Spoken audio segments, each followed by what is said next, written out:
Good afternoon, all my Immortal Alcoholic blog followers.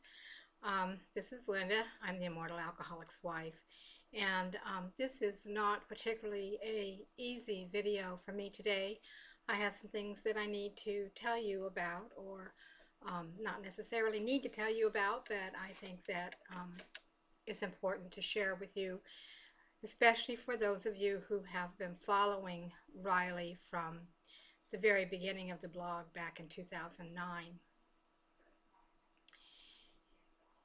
Riley has been diagnosed with rectal cancer, and it is positioned itself right on the sphincter muscle of his body. We had an appointment with a cancer doctor who wanted us to have further testing done to find out how deep the cancer is, what stage it is, where we stand. So we made that appointment and went to what we thought was to an appointment for him to have an ultrasound to determine just exactly where we were. When we got to the ultrasound appointment, it turned out that it was simply a consult with another doctor who does testing. Turns out that this doctor is a colon and rectal surgeon. It was a little interesting because his name is Dr. Brilliant, and I'm really hoping that he really is brilliant, although I'm not exactly sure of that. I guess the jury is still out. His opinion was that he did not want to do an ultrascan. Instead, he wants to do a CT scan. I'm fine with a CT scan. So while he was talking to us, he was telling us that he believed that the best course of action after reviewing Riley's history was to have an attempt at removing the tumor surgically. He did tell us that removing the tumor surgically would involve removing a portion of his sphincter muscle, which may mean loss of any bowel control for Riley. Now, I don't know if that means that he will end up with a bag, or if it will eventually heal to the point of where he would be able to use that muscle again. He thinks that Dr. Brilliant believes that that Riley's body has been so abused by the alcohol and would probably not withstand the rigors of chemo and radiation. As we're learning all of this, Riley is really not communicating at all, and we kind of felt as though things were being decided for us, and he told us that he would have a conversation with the first cancer doctor, Dr. Number one, let's say, and they would make a determination as to what they thought the best course of action would be. But first they wanted to get the CT scan. All right, okay, so we go out to the scheduler's desk, and she schedules a CT scan for August 11th. We first found out about the cancer, I believe it was at the beginning of July, middle of July. Today is what, the 20-something. But we've known about the cancer for several weeks now already, and now they want us to wait approximately 3 weeks until August 11th to have the CT scan done. And then after the CT scan is done, we don't have another appointment with Dr. Brilliant until the 20-something of August. So that effectively means that we will be waiting more than a month to find out whether or not the cancer is stage 1 or whatever stage it is, and to figure out a way to proceed.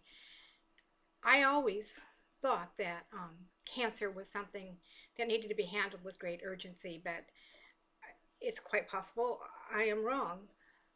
But something just doesn't feel right to me about all of this.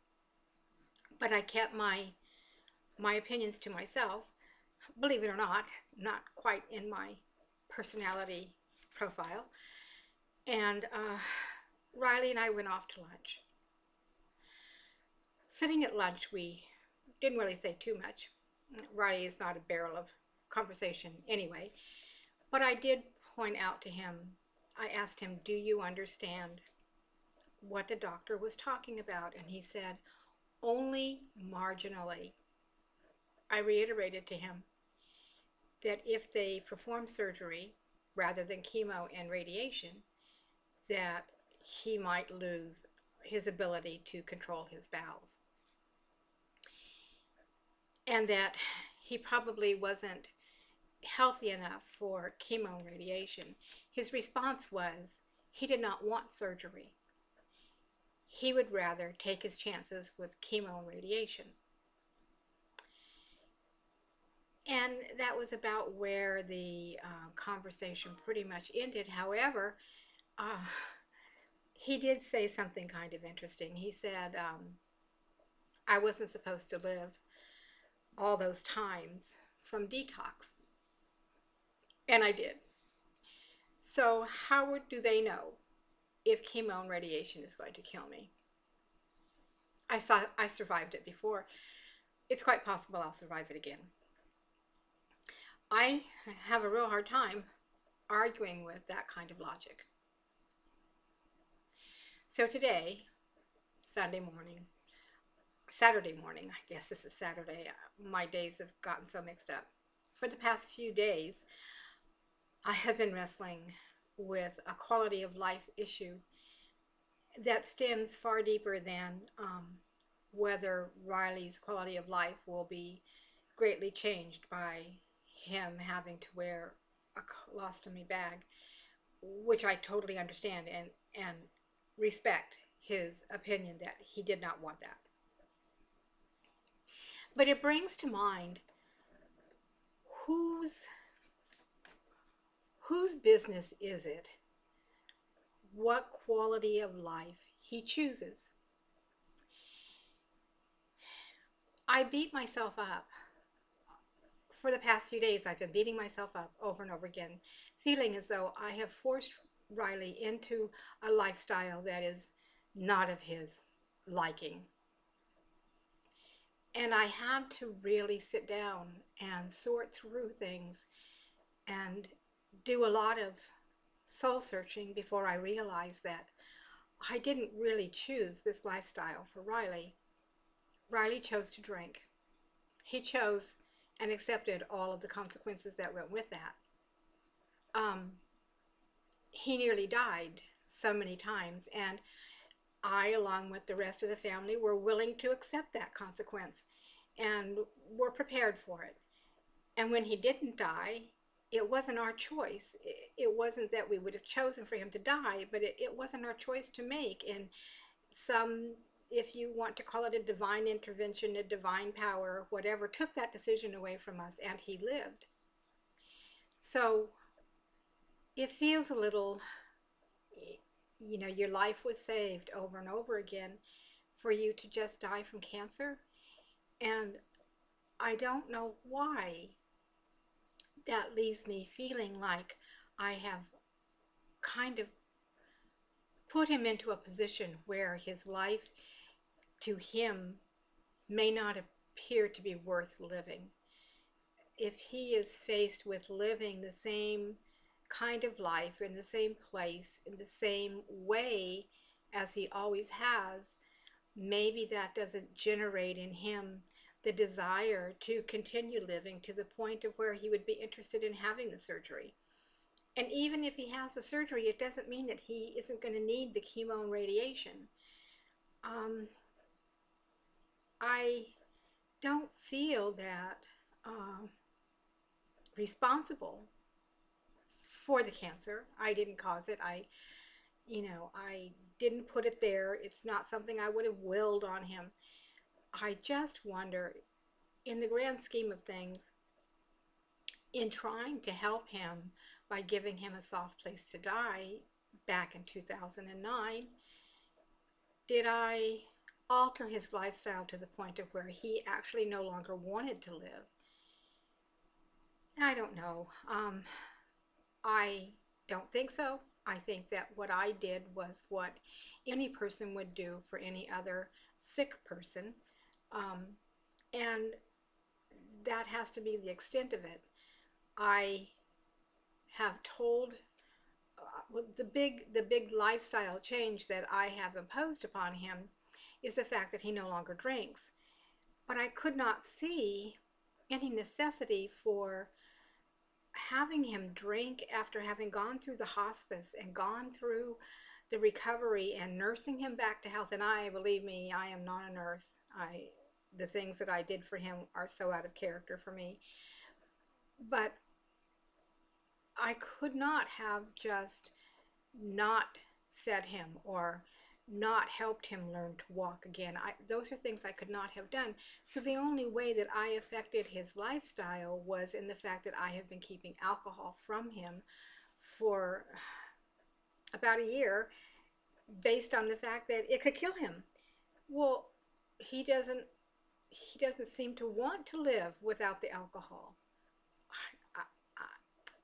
I think all of you know that these posts are not scripted, that they are just straight off the cuff for me, and sometimes I have to think about what I'm saying while I'm saying it.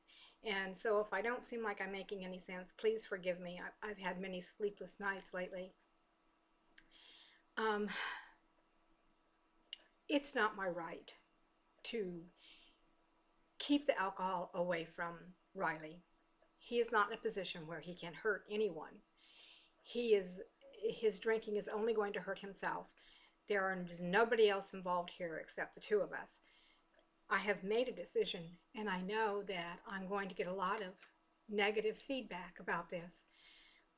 But after receiving the results back, when we eventually finally do get that CT scan, if the results are that there is no way that he can survive this cancer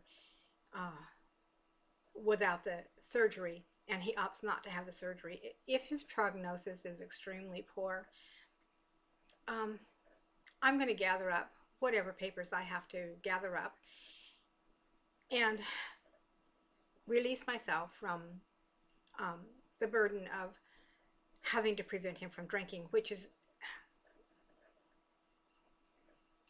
there's a lot of other things involved in that, which I know many of you do know. The court action that forbids me to give him alcohol, or I don't want to go into that right now, and I don't have an edit button. I don't know how to edit these videos, so we're just going to skip over that. But it is my intention to start fulfilling Riley's request if he should ask me to buy him alcohol. I don't intend to do it at this very moment. We have some things we have to do first, and he knows that, and I know he will forget it, and I will have to explain it to him again. But the next time he asks me for a martini, I will get him a martini. I'm reminded of my Uncle Al. All of my uncles were special to me. They were like surrogate fathers, but Uncle Al had been a smoker from, I must have been about 10 years old when he started smoking on the farm. He was 91 years old. He had emphysema. He was in the hospital, and he was dying. And I went to sit with him, and he said, Poodle Pop, that's the nickname he had for me, would you hand me my cigarettes? And I told him, I said, Uncle Al, you're in the hospital, you're on oxygen, you can't smoke. And he says, well, if you just wheel me down the hall. And I told him I wouldn't do it. But in my mind, I was thinking, he's 91, he has emphysema, he is dying, give the man a cigarette. I saw him just before he died at his home. When the end was near, he went home to die. And I went to see him, and he says, hey, Poodle Pop, a cigar would sure taste good. I went down to the convenience store, and I got him a cigar, and I brought it back, and I said, I hope you enjoy it. And he lit up and he was just as happy as could be. But he was a dying man, and why would I withhold from him something he found so pleasurable? Because he was going to die anyway. Riley may be a dying man.